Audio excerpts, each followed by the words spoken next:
Border Gavaskar trophy 3-1 હાર્યા પછી ભારતીય ક્રિકેટ ટીમ સિડની એરપોર્ટ માટે રવાના થઈ।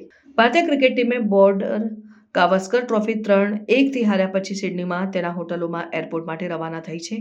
આ હાર ભારતના દાયકાથી ચાલતા શ્રેણી પરના પ્રભુત્વના અંતને દર્શાવે છે, કારણ કે ઓસ્ટ્રેલિયાએ 10 વર્ષમાં પ્રથમ વખત ટ્રોફી ફરીથી જીતી છે।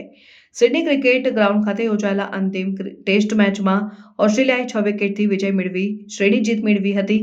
શ્રેણી દરમિયાન ભારતના પ્રદર્શનને અસંગતતા અને જસપ્રીત બુમરાહ જેવા મુખ્ય ખેલાડીઓ પર વધુ નિર્ભરતાને કારણે નુકસાન થયું હતું, જે અંતિમ ટેસ્ટ દરમિયાન પીઠના દુખાવાને કારણે બહાર હતા। બુમરાહના શ્રેણીમાં 32 વિકેટના પ્રભાવશાળી પ્રદર્શન છતાં તેમની ગેરહાજરીએ ભારતના બોલિંગ હુમલામાં મહત્વપૂર્ણ ખોટ પેદા કરી। ભારતીય ટીમની બેટિંગ લાઇનઅપ ઓસ્ટ્રેલિયાના ભયંકર પેસ હુમલા સામે સંઘર્ષ કરીને જેના કારણે તેમની હાર થઈ છે। શ્રેણી હારને કારણે ટીમના ફોર્મ ફિટનેસ અને ભવિષ્યના દિશા વિશે પ્રશ્નો ઊભા થયા છે, ખાસ કરીને વર્લ્ડ ટેસ્ટ ચેમ્પિયનશિપના ફાઇનલને ધ્યાનમાં રાખીને। જ્યારે ટીમ ઘરે પાછી ફરશે ત્યારે આ અનુભવમાંથી શીખવા અને ભવિષ્યની શ્રેણીમાં તેમના પ્રદર્શનને સુધારવા માટે પ્રતિબદ્ધતા વ્યક્ત કરી છે।